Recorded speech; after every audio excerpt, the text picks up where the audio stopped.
Bueno, pues es que el Tribunal Constitucional ha avalado un derecho a un farmacéutico de ser objetor de conciencia en el tema de la píldora poscoital o píldora del día después.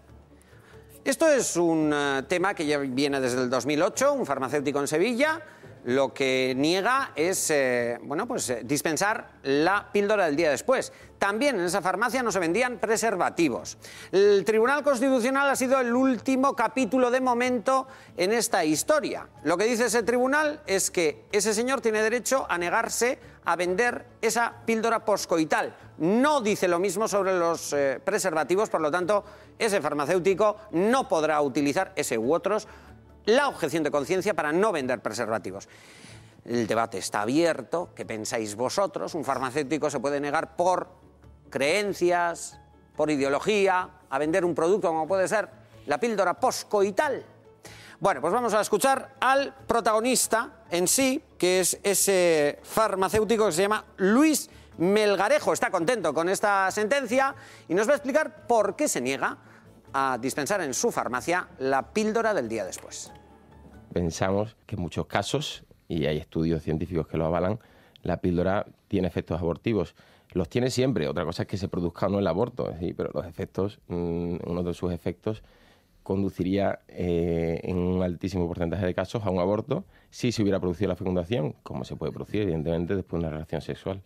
Por lo tanto, eso iba contra nuestros principios, ¿no? Estamos a favor de la vida y aparte los efectos secundarios de estos preparados farmacéuticos son graves en general. Tienen efectos secundarios a largo plazo importantes y evidentemente un aborto para mí ni siquiera es un efecto secundario, no es un efecto primario adverso muy importante. ¿Qué opina el resto de farmacéuticos? Bueno, no sé, porque es un colectivo muy grande. Nosotros, desde luego, hemos ido a donde algunos. Y Mazabaleta están en dos farmacias de Donosti. Bueno, no se hablaba de otra cosa, fijaos. El Colegio Oficial de Farmacéuticos de Guipúzcoa muestra su respeto ante la decisión del Tribunal Constitucional que ampara la negativa de un farmacéutico de Sevilla a vender la pastilla anticonceptiva. Miguel Ángel Gastelurrieta va más allá y aplaude que la sentencia reconozca al farmacéutico como sujeto moral. Como un elemento con capacidad de tener objeción de conciencia. De igual manera que tienen algunos otros sanitarios como enfermeras o médicos. Hasta ahora esto no pasaba. Hasta ahora nosotros estábamos un poco al margen. Eso como primer comentario. Y puntualiza. Bueno, él tenía su derecho, él creo que tenía derecho a ejercer su objeción de conciencia, pero siempre que, como en este caso ocurría, tuviera posibilidades la usuaria de ir a otra farmacia y conseguir la pastilla. La medicación, no sé si la conocéis, bueno, pues es esta medicación. Entonces, lo que hay que tener en cuenta es que la persona, en el momento que tiene la relación y considera que ha sido un riesgo para ella, hay que tomar pues, lo antes posible para que sea lo más efectivo. ¿Dentro de qué horas hay que tomarla? Dentro de las 72 horas, pero cuanto más tarde se tome hay más riesgo.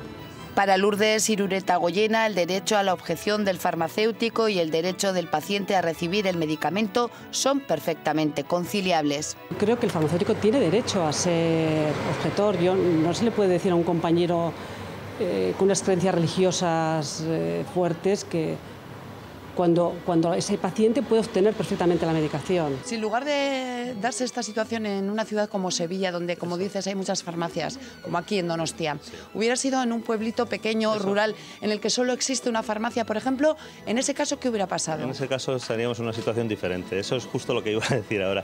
En ese caso, o en una situación de guardia, una farmacia de guardia, desde mi punto de vista, y esto también supongo que se pone opinable, el farmacéutico tiene obligación de dispensar la pastilla del día después, porque la objeción de conciencia no impide, no supone obligar al usuario, al otro, a que acepte tu moral.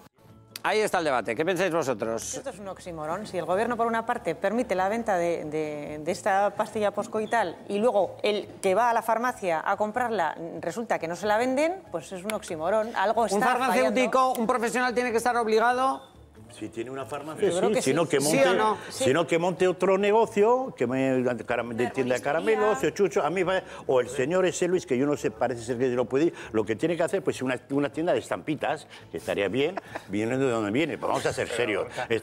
Vamos a ser serios. Es una farmacia. Y entonces en una farmacia hay... Le han obligado a vender condones, ¿eh? No, pero a mí la sentencia me parece totalmente desafortunada. Que estemos hablando en el 2015 de este tema, cuando existe esta pastilla, hay un problema efectivamente con el aborto que tenemos que tratarlo, etcétera, y que hay un método de poder evitarlo, que un señor por religión, por fe o por no sé con concepto... La ley tiene que obligarle, Landaburu. La ley tiene que obligarle. La ley tiene que obligarle. Es que ahora no, según el tribunal. La sentencia no, la sentencia avala. Pero quiero decir, ¿es libertad de esa persona? La libertad, ¿hasta qué punto puede ejercerla en ese sentido? No puede colisionar. Ese es el debate, Pedro. ¿Y los demás qué? Ese es el debate. ¿Hasta qué punto? Puede haber, hasta que entre en colisión con otras libertades. La libertad no termina donde empieza la de lo que piensas. No, claro, ya lo ha dicho además el farmacéutico, si él estuviera solo en un pueblo y una persona llegara a pedirle ese producto, tendría que vendérselo, pero obviamente. ¿La conciencia ética no es la misma? Pero es que ahí prevalece más la obligación suya o la necesidad de... Eso no se sostiene, Pedro. Es una contradicción total, porque en caso de urgencia, esto es un caso de urgencia, cuando una niña de 14 años necesita la pastilla, para algo sirve esa pastilla, no es una simple aspirina. Entonces, tiene la obligación él, o si no, que cambie de oficio. Que cambie de oficio, que venga estapitas y crucifijos. Ya está.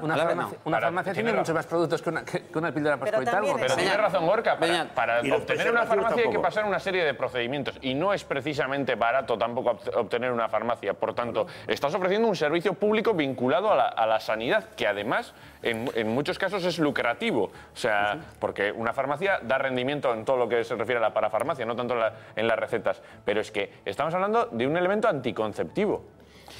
Un señor dice que si es objetor, que le retiren inmediatamente la licencia para tener una farmacia. Es que yo creo que se han parado la objeción de...